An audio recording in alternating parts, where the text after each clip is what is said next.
शङ्कराचार्यमध्यमम् अस्मदाचार्यपर्यन्तां वन्दे गुरुपरम्पराम्।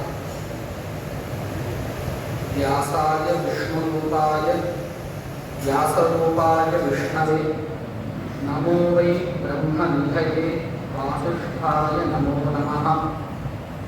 नमोस्तुते व्यासविशालबुद्धे पुल्लारविन्दाय तपत्रनेत्र येन त्वया भारततैलपूर्णः प्रज्वालितो ज्ञानमयः प्रदीपः।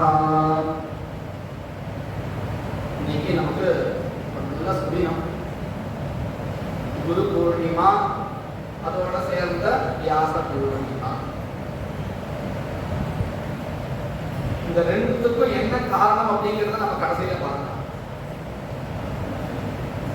இன்னைக்கு நாம இங்க மதுரையினுடைய சேர்ந்திருக்கக்கூடிய காரணம் வியாச மகரிஷியுடைய மகிமையை சொல்லணும், அதை பற்றி தெரிஞ்சுக்கணும். நாம அதற்கு முன்னாடி ஒரு விஷயத்தை நல்லா மனசுல வாங்கிட்டோம். என்னன்னு கேட்டா, வேதம் வியாசகா அப்படிங்கிறது ஒரு தனிப்பட்ட ஒரு மனிதரா அல்லது அது ஒரு ஸ்தானம், பதவி அப்படிங்கிறத நாம முதல்ல நல்லா முடிவு பண்ணிட்டோம். ஏன் அப்படின்னு கேட்டா, பொதுவா இப்படி ஒரு ஞானம் நமக்கு இருக்கும், வேத வியாசர் அப்படிங்கிறது ஒருத்தர் அப்படின்னு நம்ம நினைச்சிட்டு இருக்கோம். அப்படி இல்லை அப்படிங்கிறத நாம பல தடவை சதங்களிலேயே சொல்லியிருக்கோம், வெறுமையா சொல்லியிருக்கோம். இப்போ நமக்கு ஒரு நல்ல வாய்ப்பு கிடைக்கவே, நேரம் நல்லா இருக்கவே, வாத்தியாரும் விஸ்தாரமா சொல்லணும்னு சொல்லியிருக்கவே புராண ரீதியாவே நம்ம பார்க்கலாம். எப்படி இந்த வேதவியாசகா அப்படிங்கிறது ஒரு பதவிங்கிறத நாம நல்லா கவனிக்கணும். நமக்கு இந்த பிரதான் மந்திரி, முக்கியமந்திரி எப்படி ஒரு ஸ்தானம் சொல்றோமோ அந்த மாதிரி வேதவியாசகா ஒவ்வொரு யுகத்திலையும் வரக்கூடியது. அதற்கு நாம என்ன பண்ணணும், இதை தெரிஞ்சுக்கணும்னா முதல்ல இந்த காலத்துடைய அளவீடுகளை நல்லா தெரிஞ்சுக்கணும். அது ரொம்ப பெருசு, நாம சுருக்கமா சொல்லிட்டு மேற்கொண்டு போயிடலாம். நாம சங்கல்பத்தெல்லாம் சொல்லிட்டு இருக்கோம், வைவஸ்வத மன்வந்தரே இப்படிலாம் சொல்லிட்டு இருக்கோம். மன்வந்தரங்கள் உண்டு, இப்போ 7வது நடந்துட்டு. இந்த மன்வந்தரத்திலையும் அஷ்டாவிம்சதி தமே கலியுகேன்னு நம்ம சொல்லிட்டு இருக்கோம். 28வது ஒரு சர்க்கிள். 28வது சர்க்கிள்னு சொன்னால் 4 யுகம் முடிஞ்சா ஒரு சர்க்கிள். இந்த மாதிரி 28வது இப்ப நடந்தது. இதுல எத்தனை வியாசர்கள் இருக்கா அப்படின்னு கேட்டா 29 வியாசர்கள் இருக்கிறதாக நம்மளுடைய புராணங்கள்ல சொல்லப்படுறது.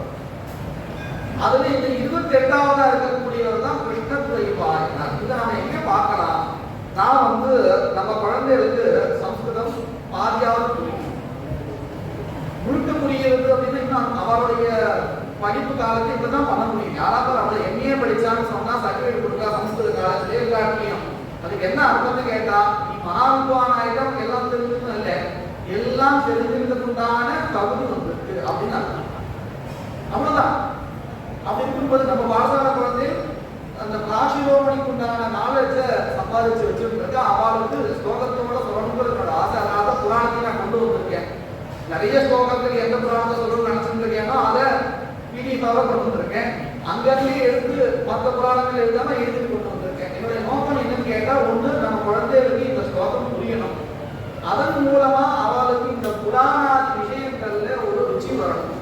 இன்னொன்னு, இன்றைய தினத்துல வேதத்தை நாம எப்படி சொன்னால் வேதவியாசர் பிரீதி அடைகிறாரோ அதே போலவே புராணங்கள் படிச்சாலும் தான் நம்ம அந்த ஒரு பாட்டை விட்டுடுறோம். இருக்கக்கூடாது. அதுல ஒரு அவதானம் வரணும், நிரவதானம் கூடாது, ஒரு அலட்சிய பாவம் கூடாது. அதுக்காகத்தான் நான் இப்ப நான் இந்த கால அளவீடுகள் எந்த புராணத்துல இருக்குன்னு நான் சொல்லிடுறேன். நீங்க அப்புறமா கூட அந்த புத்தகத்தை எடுத்து பாருங்க. விஷ்ணு புராணத்துல இருக்கு, பூர்வ புராணத்துல இருக்கு. விஷ்ணு புராணத்துல இப்ப நான் சொல்ல போறேன். ஏன் அப்படின்னு சொன்னா, பூர்வ புராணத்துல மத்தியத்துல வருது, விஷ்ணு புராணத்துல ஆரம்பத்துல இருந்தே அழகா கொண்டு போயிடுறது, ரொம்ப சுலபமாகவும் இருக்கு. இப்ப ஸ்லோகத்தை நான் வாசிச்சா உங்களுக்கே புரியும் பாருங்க. ஏதத்து ஸ்ரோதும் இச்சாமி வியஸ்தா வேதா மகாத்மனா வேதவியாச ஸ்வரூபேன ததா தேன யுகே யுகே. முழுக்க அர்த்தம் புரிய வேண்டாம், என்ன சொல்ல வரான்னு தாற்பயம் முடிஞ்சா போதும். இதுல மைத்ரேயா அப்படிங்கிறவர் கேள்வி கேட்கிறார், இந்த சேர்ந்து இருக்கக்கூடியதான வேதமானது எப்படி பிரிஞ்சது, இதை பத்தின விஷயத்தை நான் தெரிஞ்சுக்க விரும்புறேன் அப்படின்னு யாருக்கிட்ட கேட்கிறாருன்னா பராசரர் கிட்ட கேட்கிறார். பராசரர் யாரு அப்படின்னு கேட்டா வேதவியாசருடைய அப்பா. அவர் முந்தின சர்க்கிள்ல அவர் வேதவியாசர். எப்படி பார்த்தா அவர் சொல்ல ஆரம்பிக்கிறார், யஸ்மின் யஸ்மின் யுகே வியாசஹா யஹா யஹா ஆசித், எந்தெந்த யுகத்துல எந்தெந்த வியாசர் இருந்தார் இதெல்லாம் எனக்கு சொல்லுங்க அப்படிங்கிறார். அப்ப இதுல இருந்து நமக்கு என்ன தெரியுது, ஒவ்வொரு யுகத்திலையும் ஒவ்வொரு அந்த சுழற்சியிலையும் ஒரு வியாசர் இருக்கான்னு தெரியுது. பராசர உவாச்ச வேதத்ருமஸ்ய மைத்ரேயா, ஹே மைத்ரேயனே, வேதத்ருமஸ்ய சாகா வேதாஹ சஹஸ்ரகா. இந்த வேதம் என்கின்ற ஒரு விருட்சம் இருக்கு, இந்த விருட்சத்திற்கு ஆயிரக்கணக்கான கிளைகள் இருக்குது. நசக்யஹ விஸ்தராத் வக்தும் சங்கேபேன ஸ்ருணுஸ்ருதம். இந்த வேதத்தை பத்தி நான் முழுக்க சொல்றதுக்கு என்னால முடியாது, அதனால நான் சங்கேபமா சொல்றேன், கேட்டுக்கோ. द्वापरे द्वापरे विष्णुः व्यासरूपी महामुने वेदमेकं सुबहुधा कुरुते जगतो हितः. இந்த பெரிய வேதத்தை ஒவ்வொரு துவாபர யுகத்தினுடைய முடிவிலும் நான் நாராயண வார்த்தையை கேட்டுக்கிறேன். இப்ப நான் சொல்ற அத்தனையும் நீ கேட்டு கேட்கணும், சுமார் அப்புறம் கேட்கணும். வச்சு பேச கொடுத்து அந்த பேச நானே ஸ்பான்சர் பண்ணிக்கிறேன். ஏன்னு கேட்ட ப்ராஜெக்ட் அப்புறம் அந்த கிராமம் துவாபர யுகத்தினுடைய கடைசியில் கலியுகத்தினுடைய ஆரம்பத்தில் நான் விஷ்ணுவானவர். அவர் சொல்றார், விஷ்ணுவானவர் தோன்றுகிறார். ஏன் அப்படின்னு கேட்டா வேதத்தை குறிக்கிறது, எனக்கட்டி ஏன் குறிப்பானே அதான் ஒழுங்கா இருக்கு அப்படின்னு கேட்டா அவன் இந்த வேதத்துக்கு இந்த விஷயமா அச்சாரம் பண்ணிருந்தான். காங்கிரத்துல பார்த்தோம் சொன்னா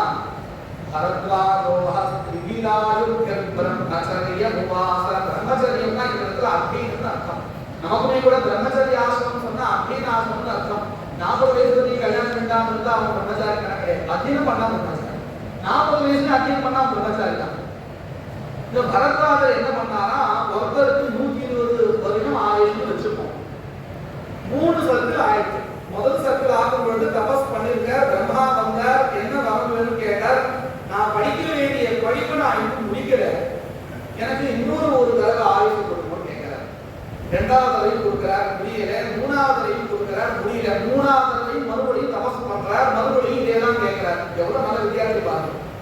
360 ஆண்டுகள் படிச்சுட்டு மறுபடியும் எனக்கு படிக்கிறதுக்கு நேரம் வேணும் அப்படின்னு கேட்கிறார். இதுல இருந்து நான் தெரிஞ்சுக்க வேண்டிய விஷயம் என்னன்னு கேட்டா, எத்தனை ஆயுஷ் இருந்தாலும் அப்படியே திருப்பணுமா இருந்தால் படிச்சுட்டே தான் இருக்கணும். இதுதான் நம்ம அதை தெரிஞ்சுக்க வேண்டியது. விளையாட்டா சொன்னாலும் அதுல இருந்து நம்ம தெரிஞ்சுக்க வேண்டிய விஷயம் என்னன்னு கேட்டா, 80 வயசு ஆனாலும் 90 வயசு ஆனாலும் படிச்சுட்டே இருக்கணும். அப்பதான் அப்டேட் இருக்கும். ஸ்டாக்னேட் வாட்டர் வந்து எப்போ கெட்டு போடும், தேங்கி இருக்கிற தண்ணி கெட்டு போயிடும். ஓடிண்டே இருந்தா தான் அது நல்லா இருக்கும். புத்தி அப்படின்னா இதையாவது படிச்சுட்டே இருக்கணும்.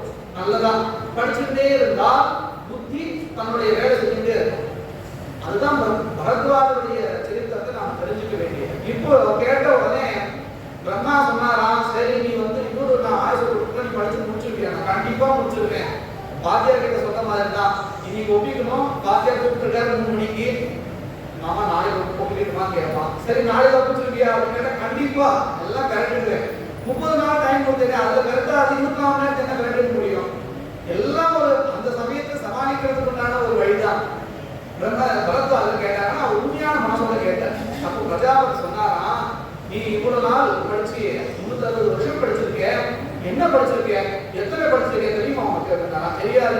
பக்கத்துல ஒரு பெரிய பர்வதம் இருந்துதான், ஒரு கைப்பிடி மண் எடுத்து கொடுத்தாரா. இதைத்தான் நம்ம சொல்லிட்டு இருக்கோம், கற்றது கைமண் அளவு கல்லானது வயலளவு அப்படின்னு நம்ம இதைத்தான் சொல்லிட்டு இருக்கோம். அந்த கதையை தான் இப்படி எடுத்து கொடுத்து, நீ படிச்சுட்டு இவ்வளவுதான்ப்பா, நான் உனக்கு எத்தனை ஆயுசு கொடுத்தா நீ என்ன முடிப்ப, வேண்டாவே வேண்டாண்டா.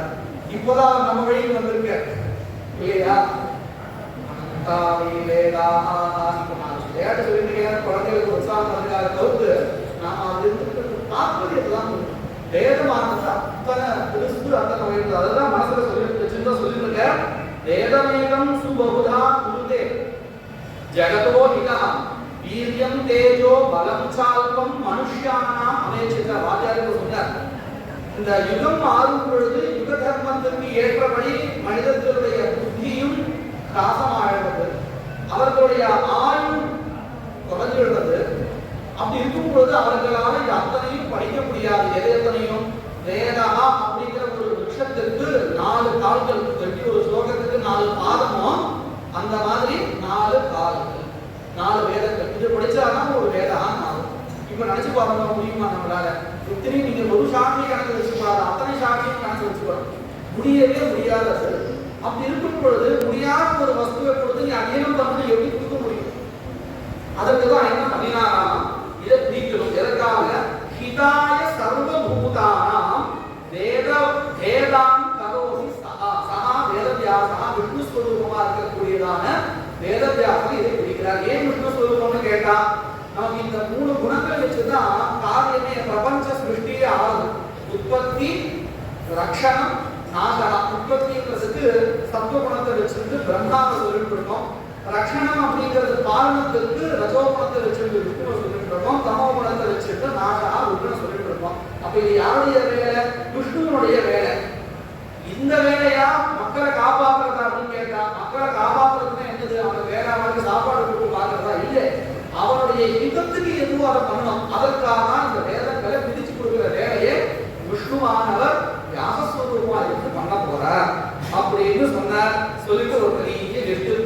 யஸ்மின் மன்வந்தரே வியாசாஹ ஏயேஸ்யுஸ்தான் நிபோதமே. யார் யாரெல்லாம் சொல்லு அப்படின்னு கேட்கிறா. அப்ப சொல்ற, அஷ்டாவிம்சதி கிருத்வஹ வை வேதஹ வியஸ்தஹ மஹர்ஷி. இதுவரையில் 28 தடவை திரிக்கப்பட்டிருக்கு வேதவியாசத்தால். எப்படி? வைவஸ்வதே அந்தரே தஸ்மின் வாபரேஷு புனః புனः. மறுபடியும் இந்த துவாபரயுகத்தினுடைய முடிவுல இப்படி பண்றா. வேதவியாசாஹ வெதீதாஹ 28 பேர் போயாச்சு. ஏகி அஷ்டாவிம்சதி சத்தமா சதுர்தா ஏகி கிருதஹ வேதஹ வாபரேஷு புனః புனः. 4 விதமாக பிரிச்ச அவர்கள் வேதவியாசர்கள். இப்போ லிஸ்ட் சொல்றான். द्वापरे प्रथमे व्यस्त स्वयं वेदः स्वयं हुआ स्वयं ब्रह्मा. அவரே வேதத்தை கொடுத்து அவரே பிரிச்சு கொடுக்கும் பொழுது பண்ணிட்டார். द्वितीये द्वापरे இரண்டாவது द्वापरे முடியும் பொழுது செய்தா வேதவியாச பிரஜாபதி, பிரம்மாவுடைய மகனாகிய பிரஜாபதி. तृतीये च उषना व्यासः, चतुर्थे च बृहस्पतिः, सविता सूर्यनु वेदव्यासः, सविता पंचमे व्यासः, षष्ठे मृत्युस्मृतः यमनु ಕೂಡ ಒಂದು ವ್ಯಾಸ, सप्तमे कथैवेन्द्रः, वसिष्ठश्च अष्टमे, सारस्वतश्च नवमे, त्रिधामा दशमे स्मृतः, एकादशे तु त्रिशिखः, भरद्वाजस्ततः परः. भरद्वाजம் கூட ஒரு வியாசா. அப்போ இந்த எஜுர்வேதத்துல வந்த கதைங்கிறது பிரிக்கிறதுக்கு முன்னாடின்னு தெரியாது. பிரிச்சதுக்கு அப்புறம் அவரையே இந்த ஆய்வு கேட்க போறார் இல்லையா? त्रयोदशे च अंतरिक्षः, वरुणी चापि चतुर्दशे, प्रयारुणः पंचदशे, षोडशे तु धनञ्जयः, ऋतुञ्जयः सप्तदशे, ततोर्ध्वं च जयस्मृतः, ततो व्यासः भरद्वाजः. இது இன்னொரு பரத்வாஜர். भरद्वाजाश्च गौतमः, भरद्वाजருடைய சம்பந்தமாகக்கூடிய கௌதமः. கௌதமः அப்படிங்கிறது சாமவேதத்துடைய பிரவர்த்தகாரியா, அவரும் ஒரு வியாசனா இருக்கார். கௌதமா உத்தரோ வியாசः ஹர்யாத்மா யஹ விதீயதே, அத ஹர்யாத்மனः அந்தே ச ஸ்மிருதः வாஜஸ்ரவாः முனி सोमशुष्मायनः तस्मात् तृणबिन्दुः इति स्मृतः, वृक्षो भूत् भार्गवः तस्मात् वाल्मीकिः. वाल्मीकिः ஒரு வியாசர். यः विदीयते तस्मात् अस्मत्पिता शक्तिः. யார் இவர்? சக்திங்கிறவர் யாரு அப்படின்னு கேட்டா பராசரருடைய அப்பா வியாசம், வசிஷ்ட, நப்தாரம், சக்தே பௌத்திரம், அகல்பஷம்னு நம்ம படிச்சுட்டு இருக்கோம். விஷ்ணு சஹஸ்ரநாமத்துடைய ஆரம்பத்தை வசிஷ்டர் என்ன ஒரு நல்ல பரம்பரை பார்ப்போம். வசிஷ்டரும் ஒரு வியாசர், அதுக்கப்புறம் சக்தி, அப்புறம் இல்ல நடுவில் வேற யாரும் வந்திருக்கா, அதுக்கப்புறம் மறுபடியும் பராசரர், அதுக்கு அடுத்து வியாசா அப்படின்றது. தஸ்மாத் அஸ்மத்பிதா சக்தி வியாசா, தஸ்மாத் அகம், அதன் பிறகு நான். ஜாதுகர கிருஷ்ணத்வைபாயன ததா. இப்போ பராசரத்துக்கு நடுவுல ஜாதுகரணான்னு இருக்கு. அதுக்கு அப்புறம் தான் வந்து வியாசா வந்திருக்கார். கையனா இருந்தாலும் தகுதி இருந்தாரா அப்படின்னு இதுக்கு தெரியாது. முதல்ல ஜதுகரணா நடுவர்கள் புகுந்திருக்கார். அஷ்டாவிம்சதிஹி இத்யேகே வேதவியாசாः புராதனாः ஏகோ வேதः சதுர்தாது தைः கிருதः துவாபராதிஷு கிருதः. இதுக்கு அப்புறம் இதோட நிறுத்தல. 28னா 29 இதுக்கு அப்புறம் அடுத்த துவாபர யுகத்தை வரவர் பேரு சொல்றார். பவிஷ்யே துவாபரே சாபி திரௌணிஹி வியாசः பவிஷ்யதி. துரோணருடைய புதர் அஸ்வத்தாமான்னு பேர். அவர் தான் இதுக்கு அடுத்த நம்ம இருக்கணும் பார்க்கலாம். அடுத்த வேதவியாசர் யாரு? கிருஷ்ணத்வைபாயனா இப்போ இருக்கிறவர். அடுத்தது வரப்போறது அஸ்வத்தாமா திரௌணி. துரோணஸ்ய புத்திரஹ திரௌணி. துரோணாச்சாரிய அஸ்வத்தாமா. இப்படி இருக்கு. துருவம் ஏகாட்சரம் பிரம்மா ஓமித்யேவ வியவஸ்திதம். இதுக்கப்புறம் வேதத்தை பத்தி பரிசா சொல்லிட்டே வரார். இதுல அவரே சொல்றார், இந்த கிருஷ்ணத்வைபாயனான்னு யாரு இருக்காரோ இவர் என் பையன்னு சொல்லிட்டு இருக்கோம். விஷ்ணுவுடைய பையன். இவருக்கு என்ன பேர் தெரியுமோ? அபாந்தர தமஹான்னு பேர். தமஹான்னா என்னது? இவர் அதாவது அஞ்ஞானம். அதை போக்க வந்தவர் அபாந்தர தமஹா. விஷ்ணுவுடைய மனசுடைய சங்கல்பத்தினாலேயே வந்தவர் அபாந்தர தமஹா அப்படின்னு பேரு. இவர் யாரு? கிருஷ்ணன் அப்படின்னு யார் சொல்றாரு? அப்பாவே சொல்றாரு. இன்னொருத்தர் சொன்னா நம்ம நம்ப வேண்டாம். பராசரரே சொல்றார். என்ன சொல்றார்? மத் சுதோ வியாசா அப்படின்னு ஆரம்பிக்கிறார். அஷ்டாவிம்சதி தமே அந்தரே வேதமேகம் சதுஷ்பாதம். 4 பாதங்களாக கொண்ட ஒரு வேதம் இருந்தது. சதுஷ்பாதம். சதுர்தா வியபஜ பிரபு யதாச்ச அப்படின்னு சொல்றார். அவர் எப்படி பிரிச்சிருக்காரு உங்களுக்கு தெரியாது. நம்ம திருஷ்டாந்தம் காமிக்கும் போது ஒரு உதாரணம் காமிக்கணும்னா பிரசத்துல இருக்கிறது காமிக்கணும். இப்போ பிரிச்சிருக்காருன்னு தெரியுமே. இந்த மாதிரி தான் நானும் பிரிச்சேன் அப்படின்னு யார் சொல்றார்? பராசரர் சொல்றார். யதாச்ச தேனவை யஸ்தாஹ வேதவியாசேன தீமதா வேதாஹ ததா சமஸ்தைஹி வியஸ்தாஹ வியஸ்தைஹி ததா மயா. நான் அப்படிதான் பண்ணிருக்கேன். சரி, இப்படி சொல்லிட்டார். இப்படி டீச்சர் விஷ்ணுன்னு சொல்றதுக்கு என்ன சொல்றார்? கிருஷ்ணத்வைபாயனம் வியாசம் வித்தி நாராயணம் பிரபு. இந்த வேதவியாசன் நாம் இப்ப யாரோ சொல்லிருக்கோமோ கிருஷ்ணத்வைபாயன் அவர் யாரோ இல்லை, அவர் தான் பகவான் விஷ்ணு. கோகி அன்யோ புவி மைத்ரேயா. யாருப்பாய் அவர் விட்டா வேற யார் இந்த வேலையெல்லாம் பண்ண முடியும்? இது மட்டும் இல்லை, மகாபாரதம் பவே. மகாபாரதத்துல ஒரு பஞ்சமோ வேதத்தை பண்றது பேர் யாருக்கு சக்தி? அந்த விஷ்ணுக்கு தானே இருக்கு. அப்ப அவர் யாரு அப்படின்னு கேட்டா அவரே பகவான் விஷ்ணு தான் இல்லையா? இவ்வளவு அழகா இருக்கு பார்த்தீங்களா? அதனாலதான் இந்த புராணங்களையும் வாசிக்கணும் அப்படிங்கிறது நமக்கு தெரியும். சரி, இப்போ நமக்கு இந்த விஷயம் தெரிஞ்சிருக்கு. என்னது? வேதவியாசா. இதுக்கு நான் 18 நிமிஷம் எடுத்துட்டு இருக்கேன். 18 2 நிமிஷம் கழிச்சு 16 நிமிஷம் ஆயிருக்கு. எந்த விஷயத்தை தெரிஞ்சுக்கிறதுக்கு? வேதவியாசா அப்படிங்கிறது ஒரு பதவி. இது நல்லா மனசை புரிஞ்சிருக்கு. இந்த பதவியில இத்தனை பேர் வந்துட்டே இருக்கா. ஏன் வரணும் அப்படின்னு கேட்டா நம்ம காரணம் பார்த்தோம். இதுக்கு ஆஷித்ல ஒரு நல்ல விஷயம் நமக்கு இருக்கு. ஆதிகாரினா அப்படின்னு ஒரு பதம் பகவத்பாதால் எழுதுறார். ஆதிகாரினா அப்படின்னு என்னது அப்படின்னு கேட்டா இந்த லோக வியவஸ்தையை பண்றதுக்கு எதெல்லாம் தேவையோ அந்தந்த காலத்துல அதை பண்றவர்களுக்கு ஆதிகாரினான்னு பேர். அந்த தேவை பூர்த்தியானா அவருடைய அந்த அவதாரமும் முடிஞ்சிடும். பகவத்பாதா 32 வயசுல இருந்தாங்கன்னா மேற்கொண்டு எக்ஸ்டென்ஷன் பண்ண முடியாதான்னு 2 வருடம் நம்ம போஸ்ட் எக்ஸ்டென்ஷன் நம்ம சௌகரியத்துல இருக்கோம். கேட்டா உடனே ஒப்புக்கிறா கவர்மெண்ட். ஏன்னா கையில காசு கிடையாது இல்லையா? அங்கேயே இருக்கும் போது நினைச்சா முடியாதான்னு அவருடைய காரியம் முடிஞ்சுடுது. வந்த காரியம் ஆயிடுச்சு அப்படின்னு சொன்னா அவன் காரியம் முடிஞ்சதுக்கு அப்புறம் விளக்குறான்னு தெரியுது. இவாளுக்கெல்லாம் என்ன பேரு? ஆதிகாரினா அப்படின்னு பேரு. சரி, இப்போ நாம வந்து இந்த விஷயத்தை தெரிஞ்சுக்கிட்டோம். வேதவியாசா அப்படிங்கிறது ஒரு பதவி. இதுக்கப்புறம் நம்ம என்ன பண்ண போறோம்னா இப்போதைக்கு இருக்கக்கூடியதான 28வது போஸ்ட் இருக்கக்கூடியதான கிருஷ்ணத்வைபாயனுடைய சரித்திரத்தை பார்க்கலாம். நம்ம இந்த உலகம் வந்து அழிஞ்சிரும் அப்படின்னா நமக்கெல்லாம் இல்லை. நம்மளுடைய இதுல அது போயிட்டே தான் இருக்குன்னா கதா யனீதிஷம் ஜெகத்து அப்படின்னு மீமாம்சாவுடைய சாஸ்திர சித்தாந்தம். இப்போ நாம பார்த்துட்டு இருக்கக்கூடிய உலகமானது இதே மாதிரிதான் இருக்கும். இதுக்கு மாறாக இருக்காது அப்படின்னு அர்த்தம். இது இல்ல கொஞ்சம் வித்தியாசப்படும். ஆனா இல்லாம சுத்தமா இல்லை அப்படிங்கிறதெல்லாம் கிடையாது. அதனால அந்த சர்க்கிள் சுழற்சி வந்துட்டு. இப்போ நாம அடுத்ததா இந்த கிருஷ்ணத்வைவாயரை பத்தி பார்க்கலாம். இவருடைய பேரு நம்ம சொல்லிட்டோம், அவாந்தர நமஹா அப்படின்னு பேரு. இவருடைய சரித்திரம் ஒரு நல்ல சுவாரஸ்யமாகவும் இருக்கும், புண்ணியத்தை கொடுக்கக்கூடியதாகவும் இருக்கும். ஏன் அப்படின்னு கேட்டா இதெல்லாம் காரணம் பார்த்த ஜென்மான்னு ஒரு காரணத்துக்காக வரக்கூடியது. இவருடைய அப்பா பராசரர், அதற்கு முன்னாடி நம்ம சத்தியவதின்னு அம்மா பேர் மத்ஸ்யகந்தி அப்படின்னு இன்னொரு பேர். எப்படி வந்ததுன்னு கேட்டா வசுகுன்னு ஒரு ராஜா இருந்தார்.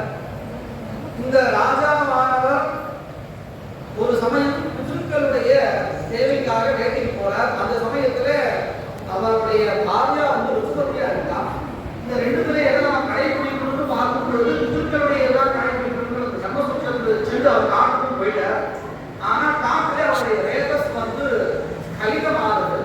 அப்படி தகாத இடத்துல ஸ்பெல்டம் ஆகக்கூடாதுன்னு அவர் என்ன பண்ற, அதை ஒரு மருந்து கிட்ட கொடுத்து பாரியாக்கு கொடுத்து சொல்லி எப்படி டெக்னாலஜி பாருங்க அந்த காலத்துல இருக்குது.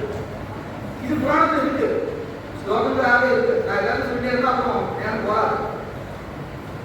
அந்த மருந்து கொண்டு போகும் பொழுது இன்னொரு ஒரு மருந்து அதை பார்க்கறது, இந்த மருந்து வந்து ஏதோ மாம்சம் கொண்டு போறது, நம்ம சண்டை போட்டு வாங்கிடணும்னு குடுக்கிறது. அப்படி குடுக்கும் பொழுது அந்த ரேகஸ் வந்து ஜலத்துல விழுந்து அந்த ஜலத்துல ஒரு மீன் வாழ்க்கை சேரும். இங்க இன்னொரு விஷயம் நான் குழந்தைகள் தெரிஞ்சுக்கணும். இந்த மீனா இருக்கக்கூடியது யாருன்னு கேட்டா அத்ரிகான் ஒரு அப்சரஸ். தேவலோகத்துல சஞ்சாரம் பண்ணிட்டே இருக்காராம் தன்னுடைய தோழிகளோடு. அப்போ என்ன ஆயிருக்கு, ஒரு கந்தர்வன் ரொம்ப அழகானவன் தன்னுடைய குழந்தையை கொண்டு இருக்கா. அதை பார்த்த உடனே அந்த பொண்ணுக்கு ஒரு ஆசை இருக்கு, இந்த மாதிரி அப்பா நம்ம வரக்கூடாதா. அதை கேட்ட உடனே இந்த இவாருடைய அப்பா அம்மா மனசு வருத்தம். நம்மளாம் நல்லா கவனிச்சுக்கணும். ஏன்னு சொன்னா நமக்கு அப்பா அம்மா வந்துட்டு கொடுத்துட்டு ஒரு தைரியக்கூடிய அனுபவம் அது குறையோ நிறையோ குறையா தெரியும் அந்த சமயத்துல. ஆனா மனசாக கூட நம்ம ஒரு நிர்ணயம் பண்ணிக்கூடாது. அந்த வருத்தம் என்ன ஆயிட்டா, அந்த பொண்ணு நினைச்சா இல்லையா இவங்க எனக்கு அப்பாவா வந்துருக்கலாமே அப்படின்னு அந்த நினைச்ச உடனே இந்த அப்பாவுடைய மன வருத்தம், எந்த அப்பாவும் சாப்பிடாம கொடுக்க மாட்டாங்க, மன வருத்தம். அந்த மன வருத்தம் என்ன ஆயிட்டா அப்படியே ஆனது அப்படின்னு ஒரு தகாசு தேவதைகளுடைய ஒரு அனுகிரகமா ஆயிடுச்சு. இப்ப என்ன சிக்கல் வந்திருக்குன்னா, இவங்க அப்சரஸ் சரீரம் கிடையாது. அந்த வசுவுக்கும் யார அப்பாவா நினைச்சாலும் அவளுக்கும் சரீரம் கிடையாது. அப்போ ரெண்டு பேருக்கும் அந்த சாபம் வந்து ஏதாவது ஒரு பிராணியா பூமியில புறப்பட்டு ஆயிடுது, வேற வழி இல்லாத ஆயிடுது. அப்படி ஆகும் பொழுது என்ன ஆகுது, இப்ப இந்த அந்த வசு தான் இந்த வசு. இப்ப அந்த மீதி யாருன்னு கேட்டா அந்த அப்சரஸ் தான். அந்த அப்சரசினுடைய வாயில இந்த வேதஸ் விழுந்த உடனே அந்த ரெண்டு கர்ப்பம் வருது. ஒண்ணு மத்ஸ்யகான்னு வருது, இன்னொன்னு இந்த சத்தியவதி. சத்தியவதிங்கிறது அந்த அப்சரஸ், அவளும் ஒரு அப்சரஸ். அவதான் இந்த அப்சரஸ் சாபம் வாங்கினாலும் மீண்டும் ஒரு அப்சரஸ். அப்புறம் என்ன ஆகுது, இந்த தீவரகா சம்பளம்னு சொல்லுவோம் மீனவன், அவனுடைய வலையில இந்த மீன் மாற்றுறது கர்ப்பமா இருக்கு. கர்ப்பத்துல இருந்து பார்த்தா ரெண்டு மனுஷ சுரூபம் வருது. அவன் என்ன பண்றா, ராஜா கிட்ட பொண்ணு கொடுக்குறா. ராஜா அந்த விஷயத்துல தெரிஞ்சுக்கிறார், தன்னுடைய பொண்ணு கடு தெரிஞ்சுக்கிறார். அதுல அந்த மத்ஸ்யகான் இருக்கானே அவன் முழுக்க மனிதனாவே இருக்கான். அதனால என்ன பண்றாரு, தன்னுடைய பையனா இருந்து ராஜ்யத்துல வச்சுக்கிறார், அந்த தளபதி ஆக்கார். இந்த இன்னொரு ஒரு பொண்ணு இருக்கு, அந்த பொண்ணுக்கு சத்தியவதின்னு பேரு வச்சிருக்கார். ஆனா அந்த பொண்ணுக்கு இந்த மீனுடைய அம்சம் ஜாஸ்தியா இருக்கு. எப்படின்னு கேட்டா ஒரு கந்தம் வந்துட்டே இருக்கும். அதனால அவன் பேரே என்ன பேரு, மத்ஸ்யகந்தின்னு பேரு. அந்த மாதிரி ஒரு பொண்ணு ராஜ்யத்தில் இருந்து அந்த பொண்ணு தான் சிரமம் நினைச்சிருந்து ஒரு மீனவர் கிட்ட கொடுத்து வளர்க்க சொல்றார். அவளால சத்தியமா வளர்ந்துட்டு இருக்கான். இப்படியா போயிட்டு இருக்கு. பராசரர் ஒரு நாள் இந்த சம்பளம் வந்து என்ன பண்றது, மீன் மட்டும் கிடையாது, மீன் பிடிக்காத நேரத்தில் இந்த இது சொல்லுவோம் தெரியுமா, ஓடம் சொல்லுவோம், அதை அதையும் அவதான் நகர்த்தம். அப்படி பண்ணும் பொழுது அவன் அப்பா இல்லை. அப்போ இந்த பொண்ணு இருக்கா, ஓடத்தை கிராஸ் பண்ணிட்டு போகும்போது இந்த பொண்ணு மேலே ஒரு ஆசைப்படுறாரு. அதை சொல்றாரு, இந்த மாதிரி இருக்கு, ரொம்ப லட்சணமா இருக்கு அப்படின்னு சொல்லும் பொழுது அந்த பொண்ணு கேட்கிறா. ஒரு நல்ல சம்வாதம் இருக்கு, நம்ம அது கூட சொல்லலாம். அதாவது அந்த பொண்ணு ஒரு மீனவ பொண்ணு தானே, ஆனா தர்மசாஸ்திரம் பேசுறான். நீங்க எப்பேற்பட்ட ஒரு குணஞாசி, நீங்க எங்கிட்ட போய் ஆசை இல்லாமா இப்படி இருக்கிற தப்பு இல்லையான்னு நிறைய கேள்வியா கேட்கறான். அப்போ அவர் பதில் சொல்ற, ஆசைன்னு வார்த்தையை சொன்னேன்னு தவிர்த்து விதியினுடைய ஒரு கட்டளை இது, இதை யாரும் தடுக்க முடியாது. அவர் என்ன பண்றாரு, அந்த பதில் சொல்லும் பொழுது சத்தியவதின்னு போறாரு. அந்த பொண்ணு ஆசிரியர் எப்படின்னு கேட்டான். அந்த பொண்ணுடைய பிறப்பு ரகசியம் அது யாருக்கும் தெரியாது. அவனுக்கு பேரும் மத்ஸ்யகந்தின்னா எல்லா இடத்தையும் பிரசித்தமா இருக்கு. அப்போ அந்த பொண்ணு புரிஞ்சுக்கிறான், அந்த ஒரு சாதாரண ஆசாமி இல்லை. அப்போ கேட்கிறான், என் பேர் உங்களுக்கு எப்படி தெரியுது, என்னுடைய அந்த பிறப்புடைய ரகசியம் உங்களுக்கு எப்படி தெரிஞ்சிருக்கு? அப்போ அவர் சொல்ற, இதுதான் சிருஷ்டியினுடைய ஒரு விளையாட்டு. முன்னிடத்தில் தான் வியாசங்கிற ஒரு உருவாகம் அப்படின்னு இருக்கு, அதனாலதான் நான் அவங்க வந்து அடைஞ்சிருக்கேன் அப்படின்னு சொல்ல போகவே அந்த பொண்ணு ஒத்துக்கிறானா. அந்த இடத்துல ஒரு அழகான ஸ்லோகம் உண்டு. என்ன ஸ்லோகம் சொல்றேன் பாருங்க. ஏன் கேட்டா, அப்பா அம்மாவுடைய பேச்சு எந்த அளவுக்கு மதிக்கணும்னு அந்த பொண்ணு சொல்றா. ஏற்கனவே நான் அப்பா அம்மாவுக்கு ஒரு சிரமத்தை ஏற்படுத்தி இந்த பிறப்பே வந்திருக்கேன். இப்போ நான் உங்களை கல்யாணம் பண்ணிட்டேன்னா எங்க அப்பாட்ட கேட்காம நான் பண்ணது ஆயிடும், மறுபடியும் எனக்கு நம்ம பார்ப்போம் அப்படின்னு அந்த பொண்ணு கேட்கிறா. அந்த ஸ்லோகம் நான் சொல்றேன்.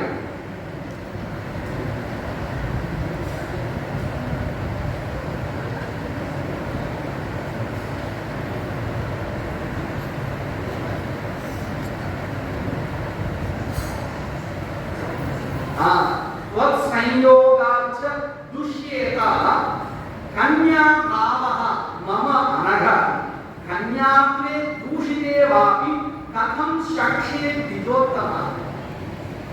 நான் உங்களோட கல்யாணம் பண்ணிட்டு உங்ககிட்ட நான் குழந்தைய பெற்றுட்டேன்னு சொன்னா எங்களுக்கு கன்னியாபம் விழுது, அப்பாவுடைய அனுமதி கிடையாது, நான் மறுபடியும் நான் எப்படி எங்க அப்பா விட்டேன் அதே தப்பு தானே நான் மறுபடியும் பண்ணதான் ஆயிடுவேன் அப்படின்னு அந்த பொண்ணு தர்மசாஸ்திரம் பேசுறான்.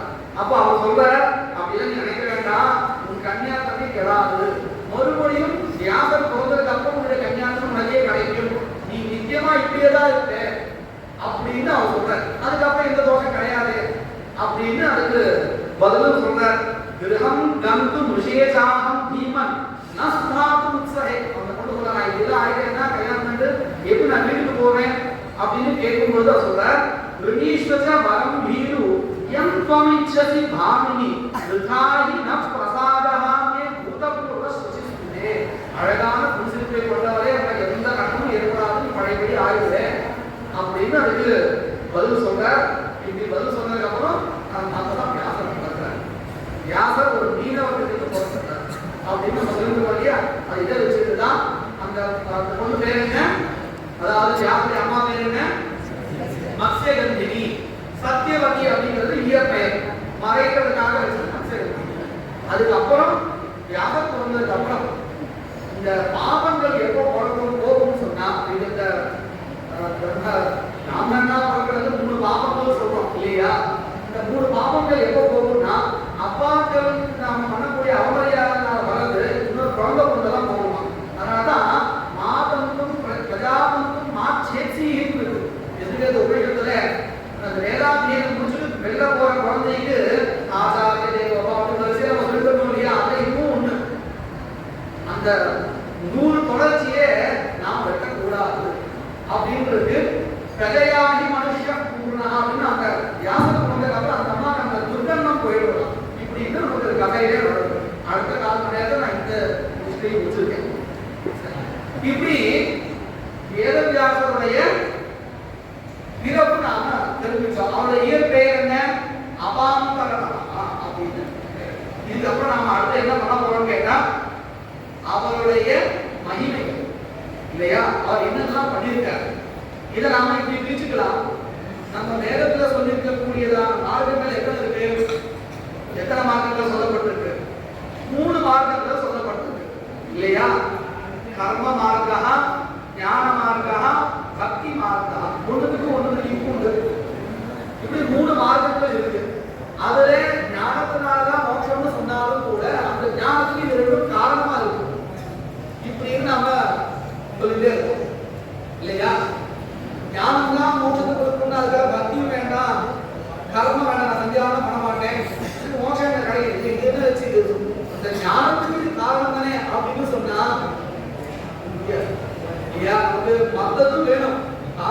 பண்றதா இருந்தால் காரமா வேணும்னு நினைச்சு பண்றதா இருந்தால் காரம் வேணும், கூட புளிப்பு உப்பும் வேணும் தானே, இருந்தாதான் அது சுவைக்கும். இல்லைன்னா வெறும் காரம் தூக்கி போடணும். அந்த மாதிரி ஞானம் வேணும்னு சொன்னா பக்தியும் வேணும், கர்மம் வேணும். இப்படி இந்த 3 மார்க்கங்களையும் நமக்கு சொல்லிக் கொடுக்கக்கூடியவர் வேதவியாசர். எப்படின்னு பார்த்தோம்னா அதுலயும் நம்ம சாகித்யத்துல 3 விதமா பிரிச்சிருக்காங்க. ஒரு விஷயத்தை சொல்றது எப்படி, பிரபு சம்ஹிதா, சுஹுத் சம்ஹிதா, காந்தா சம்ஹிதான்னு சாகித்ய சாஸ்திரத்தை விபாகம் பண்ணிருக்காங்க 3 விதமா. என்ன அர்த்தம் அதுக்கு? பிரபு சம்ஹிதான்னு ராஜா, பிரபுன்னா யாரு? ராஜா. கட்டளை இடுறது, நீங்க அப்படி பண்ணு இப்படி பண்ணு அப்படின்னு எல்லாம் கட்டளை தான் நெஞ்சது கிடையாது. சுஹுத் சம்ஹிதா நண்பனை போல சொல்றது. அந்த சில இடத்துல நிரட்டணும், சில இடத்துல கொஞ்சம் சொல்லணும் இல்லையா? ரெண்டு அப்படியே சொல்லுவான். நம்ம படிக்கலாம் வாத்தியார் திட்டுவார் அப்படின்னு சொல்லுவான், கேட்கறேன்னா வாத்தியார் சொல்லிடுவான் இல்லையா? அதுல முதல்ல சொன்னா பார்த்தலாம், அது வந்து சுஹுத் சம்ஹிதா. நண்பன் நினைச்சிட்டு அவன் இதற்கு தானே வாத்தியார் சொல்றான், அப்படி சொன்னால் அது நல்லது. போட்டு நினைச்சா அது வேற விஷயம் இல்லையா? நண்பன் நல்லா படிக்கணும்னு நினைச்சிட்டு சுஹுத்தா சொன்னா கேட்கல, அவனுக்கு தண்டனை கிடைக்கணும்னு வாத்தியார் சொல்லிட்டான். இது பிரபு. இது ரெண்டு மிஸ்ரமா இருக்கக்கூடியது என்னது? சுஹுத் சம்ஹிதான்னு. இன்னொன்று காந்தா சம்ஹிதா. ஒரு காதல் கிட்ட பழைய காலத்துல எப்படி சொல்லுவா, அவகிட்டமா கோச்சிக்காம எங்க கோபம் வந்துருமோ நாம சொல்றது அப்படின்னு நினைச்சுன்னு சொல்லுவாங்க. அது காந்தா சம்ஹிதான்னு பேரு. அம்மா குழந்தைகிட்ட சொல்ல மாதிரி தான். இப்படி இருக்கக்கூடியது 3 விதமா இருக்கு. இந்த 3 விதத்தையும் இவர் பண்ணிருக்காரு. அதுதான் இவர்கிட்ட ஒரு பெரிய விசேஷம் இல்லையா? சில பேர் என்ன பண்ணுவாங்க, வேதத்தை இருக்கக்கூடிய ஸ்மிருதிகளை எழுதுவா, இல்ல காவியத்தை எழுதுவா, இந்த மாதிரி புரியுங்க. அப்படி இல்லை, 3த்துமே பண்ணிருக்கார். 3த்துலயுமே வேதத்தினால் சொல்லப்பட்ட பக்தி, கர்மம், ஞான மார்க்கங்களையும் சொல்லியிருக்காரு. 3த்துலயும் சொல்லியிருக்காரு. அது எப்படின்னு நாம பார்க்கலாம். இதுல எப்படி அவர் வந்து பிரிக்கிறார் அப்படிங்கறத நான் சொல்றேன்.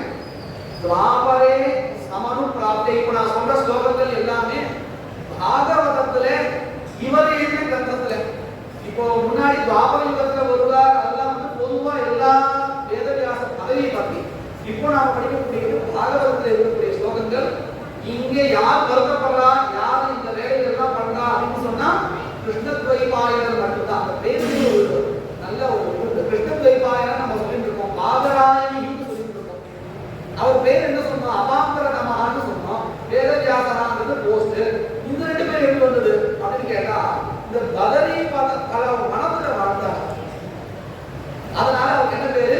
பாதராயணி அப்படின்னு பேரு. அதே மாதிரி கிருஷ்ணான்னு பேரு. அவருக்கு ஒரு நாளைக்கு இல்லையா, அவங்களுக்கு யமுனையுடைய பர்யாய குணங்கள்லாம் என்னது?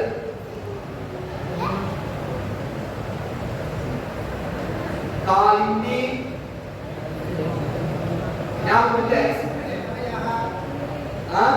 கிருஷ்ணான்னு பேரு. யமனுடைய தங்கை யாரு? யமுனா. கிருஷ்ணான்னு பேரு. அந்த நதியில் இருக்கக்கூடிய மீன்ல தானே வளர்ந்தார். அதனால அந்த தீபத்துல அவர் பிறந்து வளர்ந்ததுனால அவருக்கு என்ன பேரு? கிருஷ்ண துவைபாயனஹான்னு பேரு. காலிந்தி, யமுனா, கிருஷ்ணா இல்லையா? கிருஷ்ணான்னு பேரு. கருப்பா இருப்பான் அப்படின்னு யமுனை ஜலம் கூட அப்படிதான் இருக்கும். அப்படி அவருக்கு என்ன பேர் வந்து கிருஷ்ண துவைபாயனஹான்னு பேரு. சரி, இப்போ அவர் சொன்ன ஸ்லோகங்களை நான் சொன்னேன். பாகவதத்துல துவாபரே சமனுப்ராப்தே த்ரிதீயே யுகபலயே ஜாத பராசரா யோகி வாசவ்யாம் கலையா ஹரேஹே. ஹரியினுடைய விஷ்ணுடைய சுரூபமா இருக்கக்கூடியதான இந்த வியாசர் பிறந்தார். அவர் என்ன பண்ணார்? ச கதாச்சித் சரஸ்வத்யா உபஸ்பிருஷ்ய. ஒரு நீர்நிலை பக்கத்துல உட்கார்ந்துருக்கார், சரஸ்வதியோட உட்கார்ந்து. அந்த அம்மாவுக்கு ஒரு பயம். நாம இவ்வளவு நம்மள ஆராதனை பண்ற காலையில என்ன பண்றது, படிக்கிறது காலையில என்ன பண்றது அப்படின்னு வேதவியாசர்கிட்ட சேர்ந்துருக்காங்க, பேசிட்டு இருக்கா. விவிக்த தேசே ஆசீனா. நல்ல ஐடியாஸ் இருந்தாலும் கணிக்கையில் தான் போடணும். அதனால விவிக்த தேசேன்னு சொல்றாரு. அதுவும் அந்த ஜலத்தை பார்த்தா நிறைய ஐடியாக்கள் வருமா. அதுல விவிக்த தேசே சமாசீனா உதிதே ரவிமண்டலே. சூரியன் எழும்பொழுது யோசிச்சாரா. பௌத்திகானாஞ்ச பாவானாம் சக்தி கிராசம். இந்த மக்களுடைய சக்தி கிராசமானது ஏற்படுறது. அது மட்டும் இல்ல, முக்கியமா இன்னொன்னு சொல்றாரு, எல்லாருக்கும் அதற்கு வழி போட முடியாது. அஸ்ரத்ததானா, ஸ்ரத்தைக்கு வந்து போயிடுது. அஸ்ரத்ததானா நிஸ்ஸத்வா, ஒரு ஈடுபாடு இல்ல.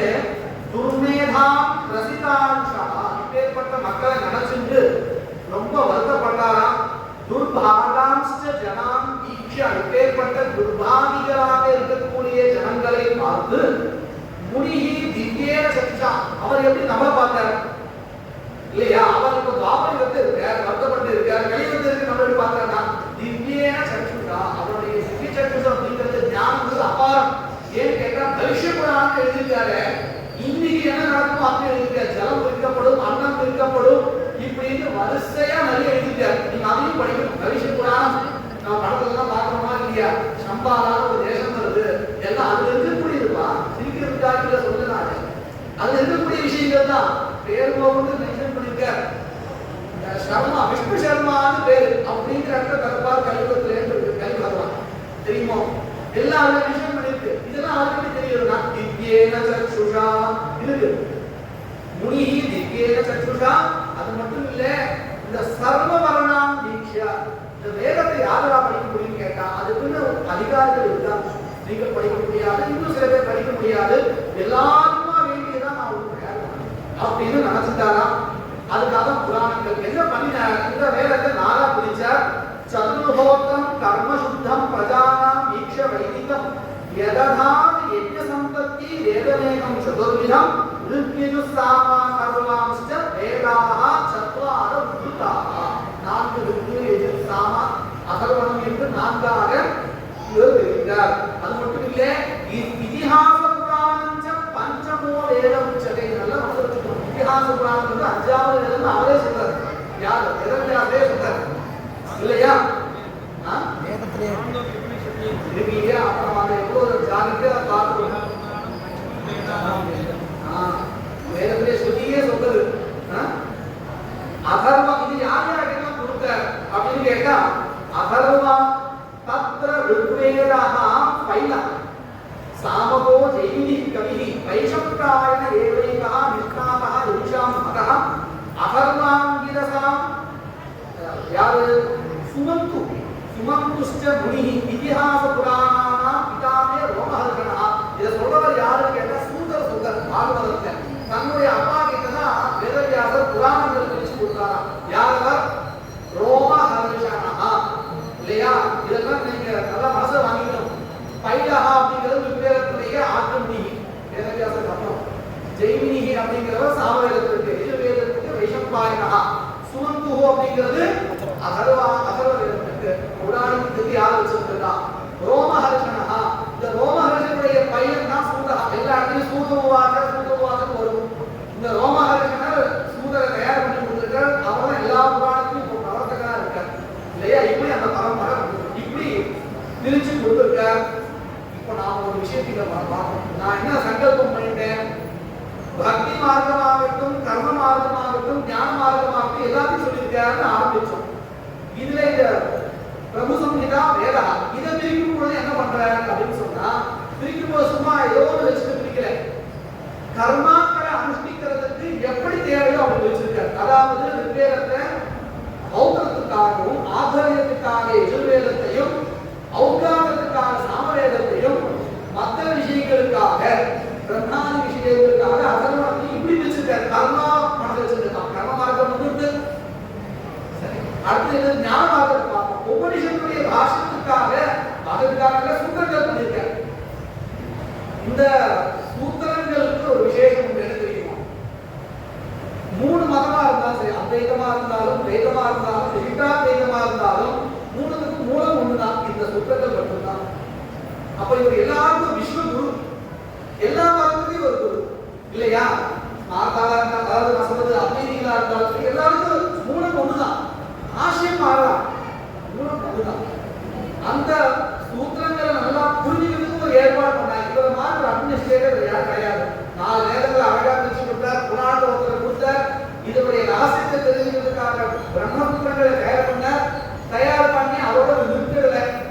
அவருடைய வேலை இன்னும் முடியல நடக்கும். பகவத்பாதால பார்த்ததாக ஒரு கதை கொடுத்து காசியில புத்ததுமா வந்து சூத்திரங்களுக்கு பாஷத்தை காதால அவர் வாயால கேட்டு இது பாஷம் பண்ணணும் அப்படின்னு அனுதானம் பண்ணதான் கதை கொடுத்தது.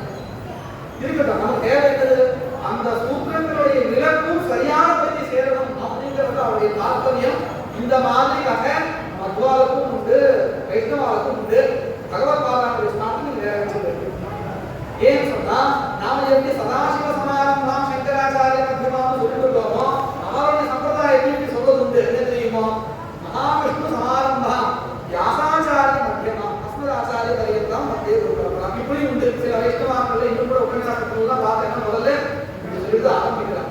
இல்லையா? ஏன்னு கேட்டா அது மகாவிஷ்ணு சுரூபமாவே எடுத்துக்கணும். அதுக்கு அவனுடைய பிரபலத்தை நம்ம அதுல போய் இப்படியா அப்படியான்னு கேட்கக்கூடாது. மூலம் ஒண்ணு. இப்படி சூத்திரங்களை நல்லபடியா எல்லாருக்கும் கொண்டு சேர்க்கிறதுக்காக சொன்னார். இது என்னது அப்படின்னு கேட்டால் ஞான மார்க்கத்தை சொல்லக்கூடியது. ரெண்டு மார்க்கத்தையும் வேதத்தை வச்சுட்டு நமக்கு கொடுத்துருக்காரு. மூணாவது பக்தி மார்க்கம் சொல்லவே வேண்டாம். அத்தனை புராணங்கள்லயும் இருக்கு. அதுலயும் விசேஷ பாகவதம் சொன்ன பக்திக்காகவே வந்தது இல்லையா? புராணத்தை விட்டுடுவோம். உபாசனைகள் நம்ம அந்த புராணங்களை அடுத்த செக்ஷன்ல சூழல் சம்பந்தத்துல வச்சுக்கலாம். வேதத்திலேயே பார்த்தோம் சொன்னா உபாசனைகள் நிறைய சொல்லி கொடுத்துருக்காங்க இல்லையா? உபனிஷத்துக்கள்ல எத்தனை உபாசனைகள் இருக்கு? அதெல்லாம் வேற என்னது? பக்தி மார்க்கத்தை சேர்ந்ததானே. அப்போ வேதத்தை பிரிச்சு கொடுத்தாருன்னா அதோட மட்டும் நிறுத்தக்கூடாது. அவர் அந்த வேதத்தை பிரிச்சு கொடுக்கும் பொழுது 3 வழிகளையும் காமிச்சு கொடுத்தார். கர்ம மார்க்கத்தை வச்சுட்டுதான் வேதத்தையும் பிரிச்சார். உபனிஷத்துக்களை அதாவது ஞான மார்க்கத்தை சொல்லிக் கொடுக்கிறதுக்கு சூத்திரங்களை கொடுத்தார்.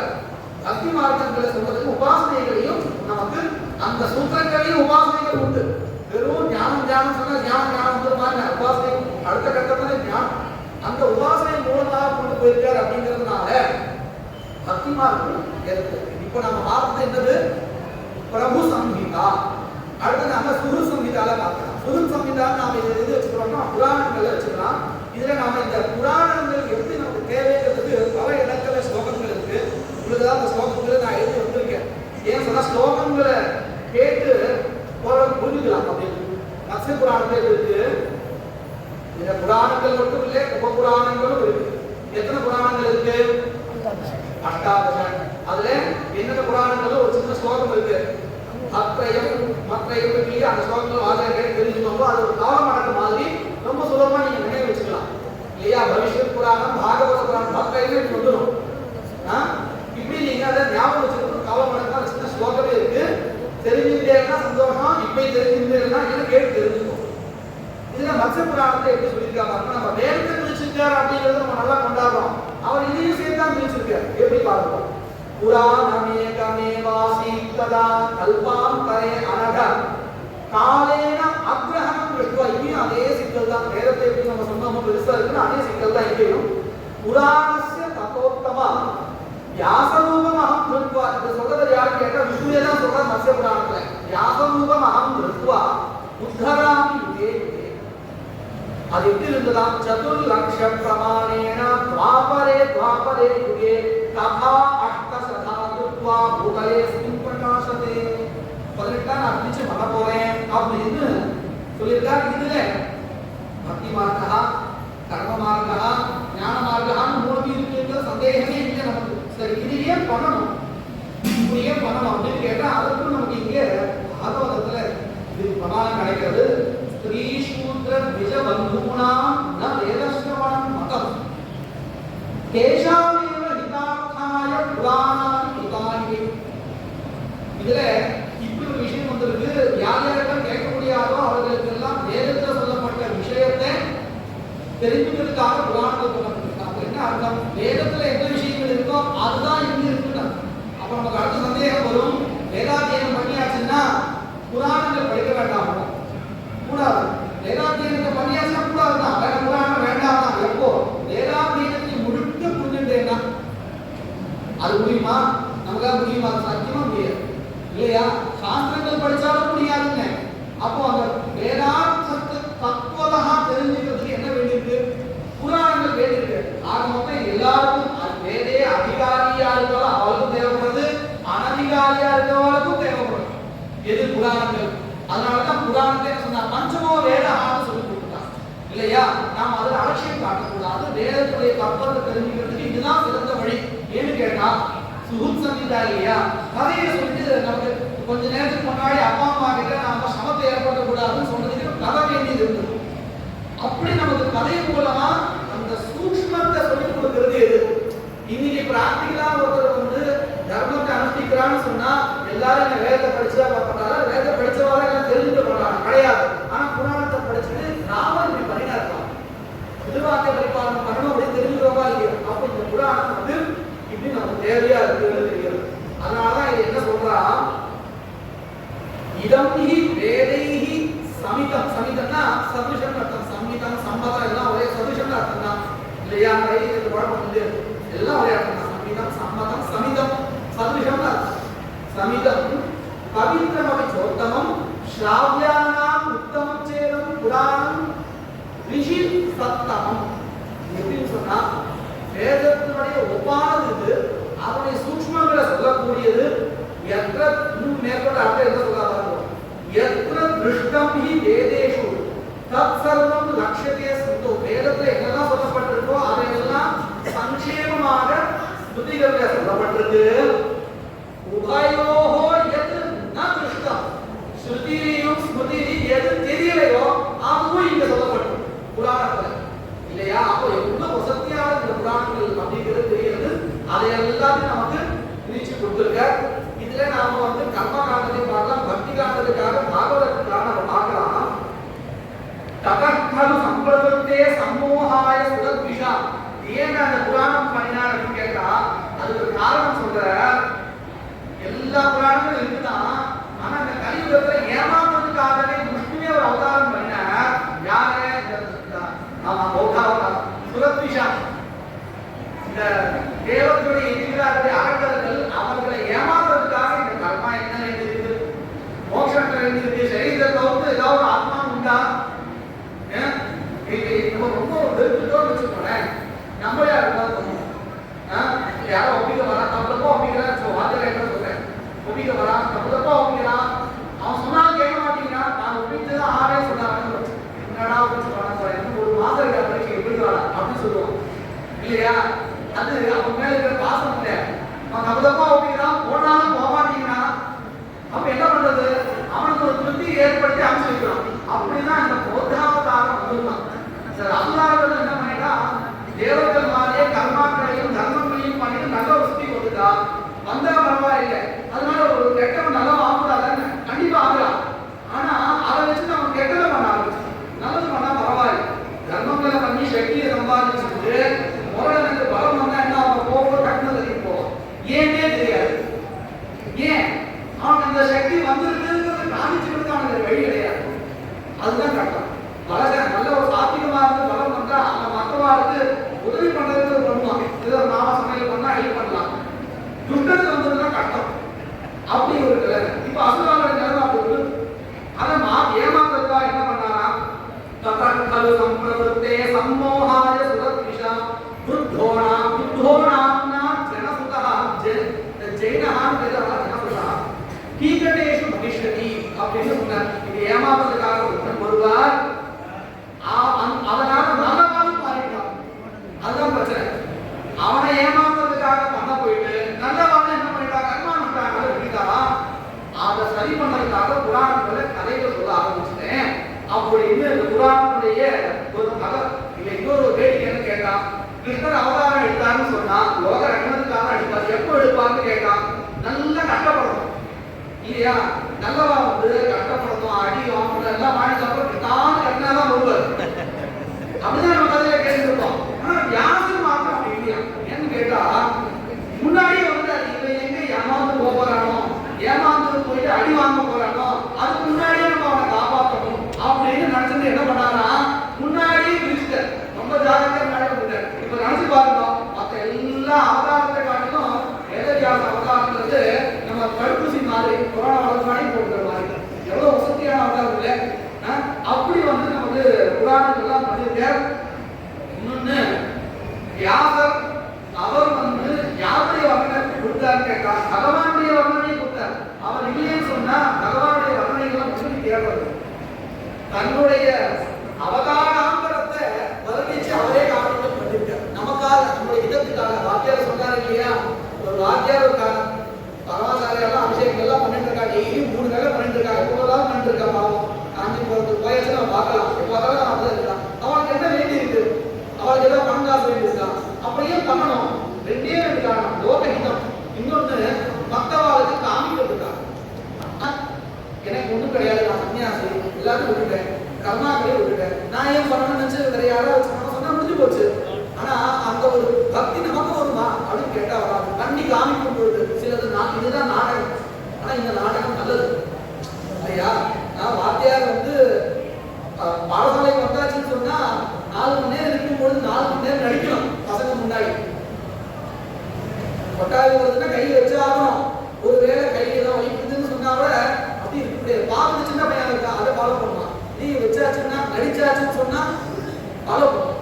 இந்த நடிக்கிறதுங்கிறது தனக்காக இல்லை, எனக்கு ஏதோ பேர் கிடைக்கிறதுக்காக இல்லை, லோக ஹிதாய மற்றவர்களுக்காக.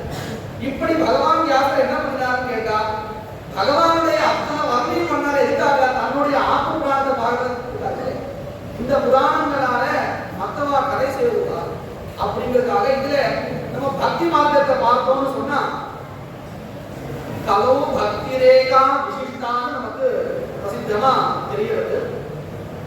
பாகவதத்துல பக்தி பிராதானியம் சொன்னா பக்தி மட்டும்தான் கணக்கு இல்லை, முக்கியமா அது இருக்கு. தசரதர் யாரு அப்படின்னு கேள்வி கேட்டா உடனே என்ன சொல்லுவோம்?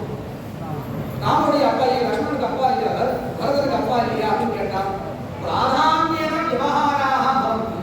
முக்கியப்பட்டத பிரசித்தமா இருந்துச்சுன்னா நம்ம விவகாரம் பண்ண முடியும், புரியுதுக்காக நம்ம சொல்றது. அப்போ பாகவதத்துல பக்தி பிரதானம் சொன்னா புராணங்கள்ல பாகவதம் பக்தி பிராதானியம் பக்தி மட்டும்தான் இருக்குமான இல்ல, அது பிரதானமா இருக்குன்னு அதை எப்படி சொல்றாரு பாருங்க. ஏவம் அவரே சொல்றார் பாகவதத்துல, அவரே சொல்றார் ஏவம் பிரவருத்தஸ்ய சதா பூதானாம் ஸ்ரேயசி த்விஜாஹ சர்வாத்மகேனாபி யதா ந அதுஷ்யத் ஹிருதயம் மம. அவர் சொல்றார் நான் எல்லா நல்ல காரியம் பண்ணிருக்கேன், பரோபகாரம் பண்ணணும். பாண்டியர் ஆரம்பத்தில் சொன்னார் இல்லையா, அதுதான் சொல்றார் எல்லாருக்காகவும் நான் எவ்வளவு காரியம் பண்ணிருக்கேன், ஆனா என் மனசுல இன்னும் கூட ஏதோ கவலை இருந்துட்டே இருக்கு. நான் அதுஷ்யத் ஹிருதயம் மம. இத்தனை பேர் நான் பண்ணிருக்கேன், அது என்ன பண்ணிருக்கேன், அது மட்டும் இல்ல, சரி மொத்தமா இருக்கு. வாக்கியத்தை அதிகம் நம்ம நினைச்சுக்கணும். நம்முடைய அனுஷ்டானம் வேணும். நான் பரோபகாரம் பண்றேன், சந்தியான சமயத்தில் நான் தியானம் பண்றதுக்கோ யாருக்கோ ஹெல்ப் பண்றேன்னு கூட நம்முடைய அனுஷ்டானம் போயிடும். அவர் அப்படின்னு சொல்ற விருதம்பரதேன ஹி மயா சந்தாம்சி உரவஹ அன்யஹ மானிகாஹ நிர்யலீகேன கிரஹீதஞ்ச அனுசாசனம். என்னென்னலாம் சொல்றார் வரிசையை கவனிச்சுக்கணும். முதல்ல சொல்றார் எந்த ஒரு பலனும் எதிர்பார்க்காமல் அனுஷ்டானம் பண்ணிருக்கேன். விருதம்பரதேன பரதனை அனுஷ்டானம் பண்ணிருக்கேன், எந்த ஒரு எதிர்பார்ப்பும் இல்லை, அனுஷ்டானம் பண்ணிருக்கேன். சந்தாம்சி வேதங்களை சொல்லி வச்சிருக்கேன், பிரிச்சு எல்லாருக்கும் கொடுத்துருக்கேன். நிர்யலீகேனா ஏமாத்துறதுக்காக இல்லை, ஏமாத்துறது எண்ணமே இல்ல. நிர்யலீகேனா அனுசாசனம் பாலிக்கம். என்னுடைய தெளிவா எனக்கு என்ன கட்டளை கொடுத்திருக்காரோ அத்தனையும் நான் ஃபாலோ பண்ணிருக்கேன். நல்லா கவனிச்சுக்கணும். நிர்யலீகேனங்கிற வெளியிலன்னா பொய், ஏமாத்துறது வாத்தியாசனா சரிமாமா சரிமாமா அந்த சமயத்தில் சொல்றது அப்படி இல்லை. நிர்யலீகேனா எந்த ஒரு ஏமாற்றம் இல்லாம பண்ணிருக்கேன், இவ்வளவு பண்ணிருக்கேன். அது மட்டும் இல்லை, பாரதம் யபதேசேனஹி ஆம்னாயார்த்தஸ்து தரிசிதா. மகாபாரதம் பண்றேன்னு மொத்த வேதத்துடைய அர்த்தத்தையும் சொல்லி கொடுத்துட்டேன். திருஷ்யத்தே என்ற தர்மாதி ஸ்திரீ சூத்ராதி புராணங்களை சொல்லிட்டேன். மற்றவாள் யாரோ ஒரு சாராக நான் ஹெல்ப் பண்ணிட்டேன்னு இல்லை, யாரெல்லாம் வேதத்துல அனதிகாரியோ அவாவுக்கும் நான் ஹெல்ப் பண்ணிட்டேன். புராணங்களை எழுதி ததாபி அப்படி இருந்த போதிலும் கூட பதமே தெய்வம். இது யாரை பார்த்து சொல்றாரு? நாரதை பார்த்து கேட்கிறேன். ரொம்ப வருத்தத்தோட உட்காந்துல நாரதர் வர ஏன் ரொம்ப வருத்தமா இருக்கு நீ? அதான் அஷ்டாதச புராணங்கள்ல 17 எழுதியே, அதான் எல்லாம் முடிச்சுட்டேன், தீசையே முடிஞ்சு போச்சு, இன்னும் ஏன் வருத்தத்தோட இருக்கீங்க அப்படின்னு கேட்கும்போது அவரே சொல்ற தகாமி இவ்வளவு பண்ணாலும் கூட மம தைகிய தேகத்துல இருக்கிற இந்த ஆத்மா இருக்கே, ஆத்மா விபு அசம்பன்னஹா இவஹா. ஒரு முழுமை அடையாத, சம்பன்னா முழுமை, அசம்பன்னா முழுமை அடையாம இன்னும் இருக்கு அப்படின்னு யாரை பார்த்து கேட்கிற? நாரதை பார்த்து கேட்கிற. அப்ப நாரதர் ஒரு மீண்டும் ஒரு சங்கம் அதுவே வருது.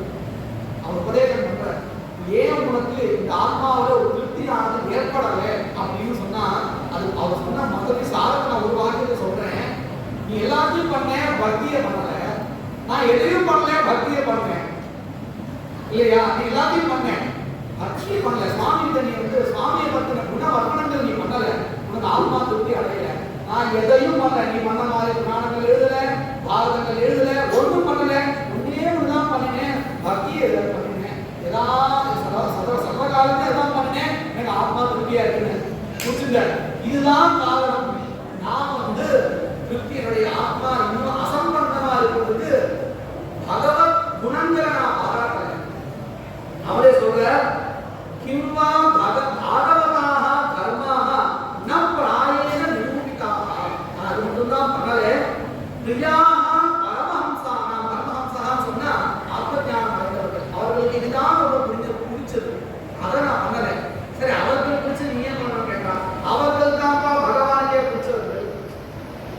சொல்றாரு பிரியாக பரமஹம்சானாம் கேவலி அச்சுத பிரியாக. அந்த பரமஹம்சர்கள் தானே அச்சுதராகிய மகாவிஷ்ணுக்கு பிடித்தவர்கள். அப்போ நான் அதான் பண்ணலே, அதுதான் நான் பண்ண தப்பு அப்படின்னு நினைச்சதுதான் பாகவதத்தை பக்திக்காக பண்ணினார். இதை கருட புராணத்தை சொல்லுறது அர்த்தோயம் பிரம்மசூத்ரானா. பாகவதத்தை சொல்லப்பட்ட அத்தனை விஷயங்களும் எதனுடைய சாரம்னு கேட்டா பிரம்மசூத்திரங்களுடைய சாரம். பாரதார்த்த விநிர்ணய மகாபாரதத்தை வேதத்துடைய சாரத்தை சொன்னா அந்த பாரதத்துடைய சாரம் தான் இந்த பாகவதத்தை காயத்ரி ஆசிரூபா. இது எப்படி கேட்டா இந்த பாகவதம் காயத்ரி மந்திரத்துடைய ஒரு சாரம் ஆசிரூபா. அசோ வேதார்த்த பரிபூர்ணிகா. வேதார்த்தங்களுடைய சேர்க்கை தான் இந்த பாகவதம். புராணாம் சாரரூபா. அத்தனை புராணங்களை நினைச்சு பாருங்க. கடைசி காலம் ஒருத்தர் எழுதுறான்னா அதுக்கு முந்தைய காலத்துல எத்தனை எக்ஸ்பீரியன்ஸ் இருக்கும். சாகித்யம் படிக்கிறீ மாவரி காட்டி இல்லம் வந்து யாரு காளிதாச எத்தனாவது காவியம் முதல் காவியம் நீ அதை படிச்சாலே தெரியும். ஏன்னா அதுல வார்த்தை பிரயோகங்கள்லாம் கொஞ்சம் மாறாதான் இருக்கும்.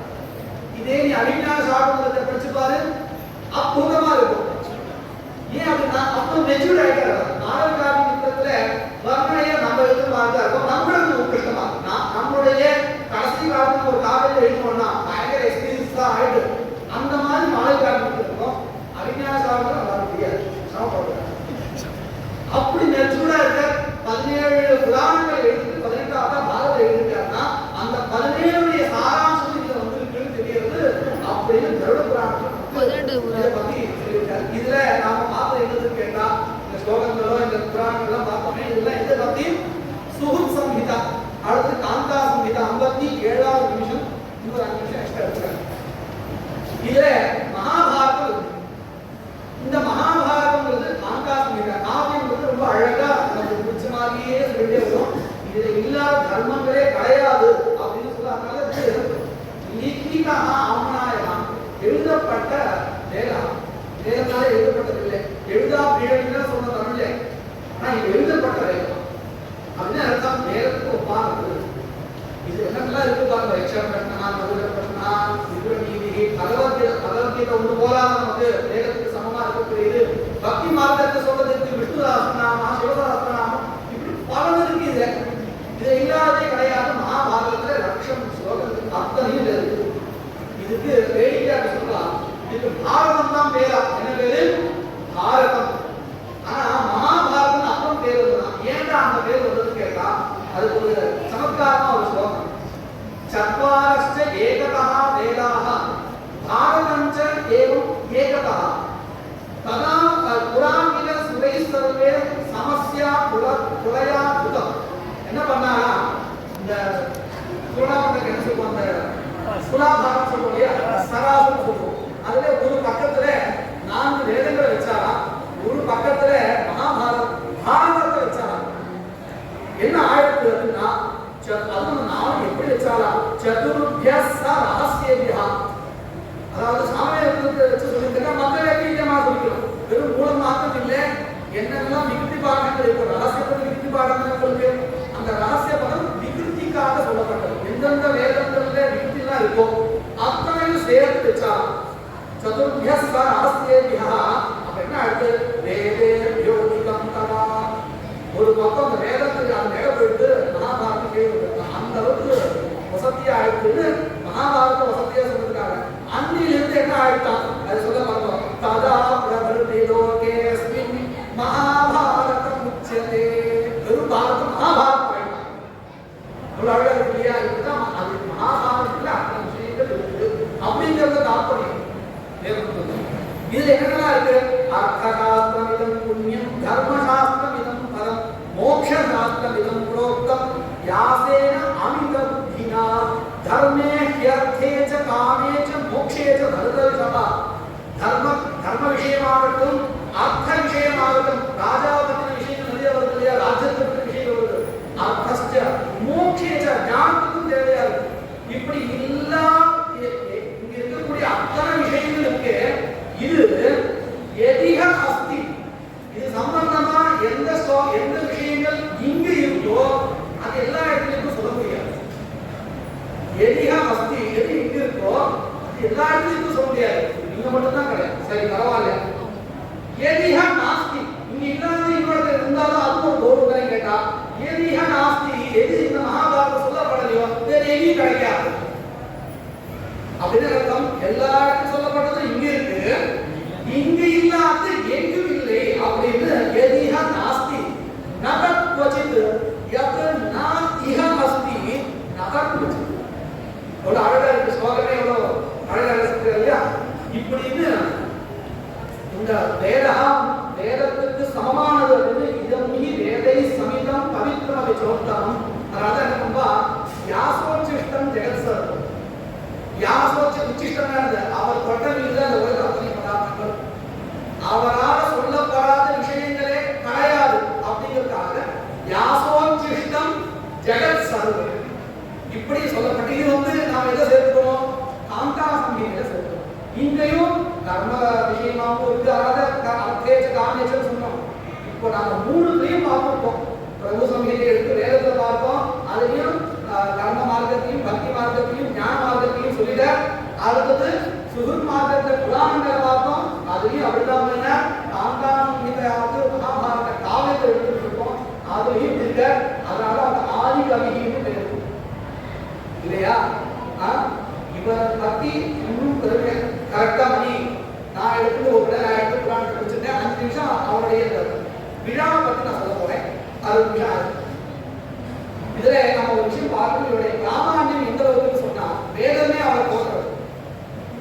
அகவாயூரே காதச புருஷஸ்தி காதசஸ்மி கஸ்யா பிரப்ராஜமானாத்யவதாதாஹ யாஷ்டவாசி வைதிகாஹ ரஜகாஹ புருஷாஸ்யாமாஹ శ్యామ కపిలాః విమోహితాః మూర్ఛావపతంతాశ్చ வைத்யுதைத்யேகாதச நைனம் வைதிகோ ஹினஸ்தி அப்படின்னு இதுவரை ஒரு அர்த்தவாத விதி. இதுல சில விஷயங்கள்லாம் சொல்லப்பட்டிருக்கா. ஏகாத சிருஷ்டி இருந்து ஆரம்பிச்சு இந்த இரண்டு கர்ப்பால எப்படி பூஜாலாம் செய்யலாம்னு ஒரு விதியை நைனம் வைதிகோ ஹினஸ்தின்னு இருக்கு. இதை யாரு அறிஞ்சுட்டாவோ அவளுக்கு எந்த விதமான துக்கம் வராது அப்படின்னு வேதம் சொல்றது. எப்பவுமே நம்ம பார்த்துக்கலாம், ஒரு உபாசனையை சொன்னாங்கன்னா அதுக்கு பலத்தை சொல்லலாம். அதுதான் இந்த பலத்தை சொன்ன வார்த்தை. பலத்தை சொல்லியாச்சு, அதோட நிறுத்திக்கலாமா இல்லையா? வேதம் என்ன பண்றதுன்னா வேதம் இப்ப நான் சொன்னேனே இந்த பலம் கண்டிப்பா கிடைக்கும்பா. எப்படி சகோவாச்சவ்யா சத்வாராசரியா இதை சொன்னவர் யாரு கேட்டா பராசர புத்திரா. இப்போ 28வது இருக்கக்கூடிய அந்த வியாசனை சொல்லிட்டார். நாம எதெல்லாம் வேதத்தான முக்கிய பிரமாணம் வச்சிருக்கோம். ஸ்ருதிகள் சிஷ்டாச்சாரங்கள் அப்புறம் தான். முக்கிய பிரமாணம் வந்து ஸ்ருதி, அதுக்கு அடுத்து தன் மூலகமா இருக்கக்கூடிய ஸ்ருதி, அதற்கும் மூலமா இருக்கக்கூடிய சிஷ்டாச்சாரத்தை வச்சிருக்கோம்.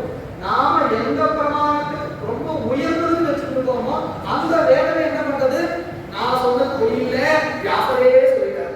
நாளைக்கு பாரசாலைக்கு விடுமுறை அப்படின்னு நான் சொன்னா நீங்க நம்பவே இல்லை. பாத்தியார் சொன்னார், ஏன்னா அவர் பிராமணிகர். நான் இங்க இருந்து அப்பா இந்த இடத்துல அப்பிரமாணிக்கலாம் இல்லையா?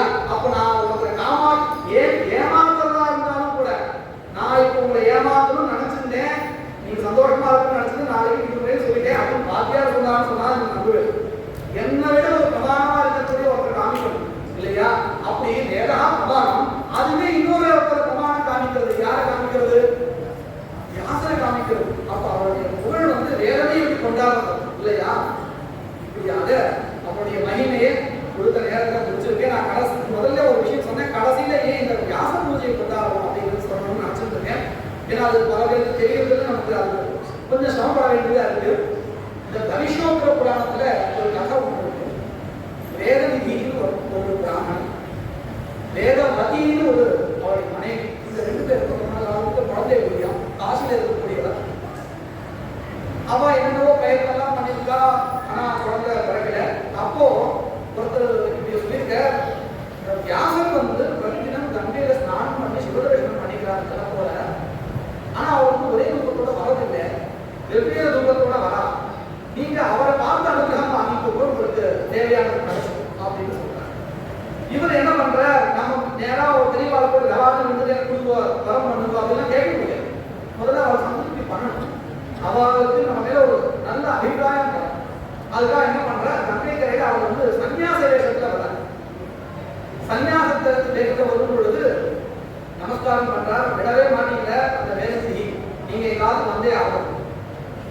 நாளைக்கு காலையில் ஒரு சொன்னாங்க எங்கள் அப்பா பேசுவா இவர் சொல்ற நான் சன்னியாசம் நாளைக்கு வருது இல்லை நீங்க வரணும் ஏன்னா இவருக்கு தெரியுமே அவர் வேதவியாசர் அவருக்கு வந்து சன்னியாசம் இல்லைன்னு தெரியுமே அப்போ அவருக்குமே கொஞ்சம் சந்தேகம் வருது சரி இவன் வந்து விஷயம் தெரிஞ்சுட்டு தான் வந்திருக்கான் நான் சன்னியாசம் சொன்னதுக்கப்புறம் என்ன கூப்பிடுறேன்னு சொன்னா அப்படி வேணுமே அப்படின்றதுக்காக சரின்னு ஒத்துக்கல மறுநாளைக்கு ஸ்ராதத்துக்கும் வரார் வந்து ஸ்ராதத்தையும் முடிச்சு கொடுத்து ரொம்ப சந்தோஷப்படுறார் அப்போ உங்களுக்கு என்ன வரம் வேணும்னு கேட்கும்போது எனக்கு புத்தகம் வேணும் அப்படின்னு சொல்ற அவரும் அனுகிரகம் பண்ற இப்படி அவர் மேல ரொம்ப ஒரு பக்தி வந்ததுக்கு அப்புறம் இந்த வேத விதி அவர் என்ன பண்றாரு நான் உங்களை அடிக்கடி பார்க்கணும்னு நினைக்கிறேன் இந்த தேஜஸ் நான் அனுபவிக்கணும்னு நினைக்கிறேன் அப்படின்னு சொல்றாரு அப்போ அதுக்கு அர்த்தம் சொல்ற நான் ஒரு சில விஷயங்கள் சொல்ற அதுக்கேற்ற மாதிரி நடந்துன்னா என்ன அப்படின்னா இந்த ஆஷாட பௌர்ணமி அன்னைக்கு என்ன வேதங்களுக்காக பூஜையை பண்ணி நீ ஆராதனை பண்ணி அங்க இந்த புராணங்கள் எல்லாம் சொல்ல வச்சு வேதங்கள் எல்லாம் சொல்ல வச்சு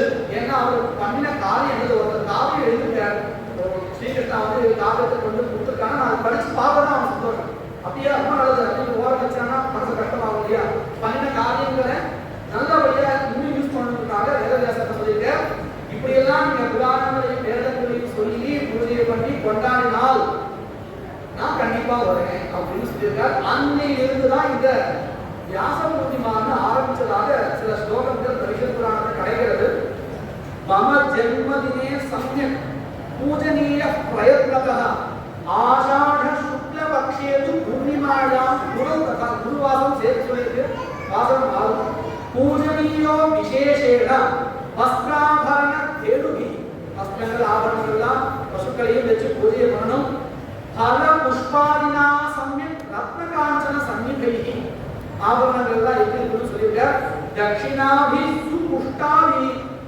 மத் ஸ்வரூப பிரபூஜையே யாரை பூஜை பண்ணா என்னுடைய ஸ்வரூபம் அப்படின்னு அர்த்தம் வேதாத்தியனம் பண்ணவர் புராணங்களை படித்தவர்கள் இவர்களெல்லாம் பூஜை பண்ணிக்கணும் அவதான் குழந்தைகளுக்கு எல்லாம் அவ ஸ்வரூபம் தான் வேதவியாச ஸ்வரூபம் தான் ஏகோவர்க்கும் மகத்பூராக சொல்லுவோம் இல்லை எங்க இருக்கார் அங்க இருக்காரு எல்லாரும் இன்னைக்கு வேதவியாசம் இந்த பாடத்தில் குரு வாயில எல்லாருமே அந்த குருக்கு சமானமானதா இருக்கா ஏவம் கிருதே துவயா விப்ர அப்படி பண்ணினா யார் வருவான்னு கேட்டான் நான் வருவேன்னு அவர் சொல்ல மத் ஸ்வரூப தர்ஷனம் பவிஷ்யதி ந சந்தேகா மைவ வித்வதா என்னுடைய ஸ்வரூபமாக அந்த புராண வேதா வேத வித்து அவர்கள் எல்லாம் வருவார் நான் அந்த ஸ்வரூபத்தை யாரோ ஒருத்தனா இருக்கேன் அப்படிங்கிறதா அவர் சொல்லியிருக்கார் இப்படியாக தான் நமக்கு வேத இந்த குரு பூர்ணிமாவை கிடைச்சிருக்கு வியாச பூர்ணிமாவை கிடைச்சிருக்கு இது குரு பூர்ணிமாவை அப்படிங்கிறதுக்கு இன்னொரு ஒரு கதை இருக்கு இவர் வந்து மகாபாரதத்தை 3 வருஷத்தை எழுதிட்டு விஷ்ணு புராணத்தை சொல்றார்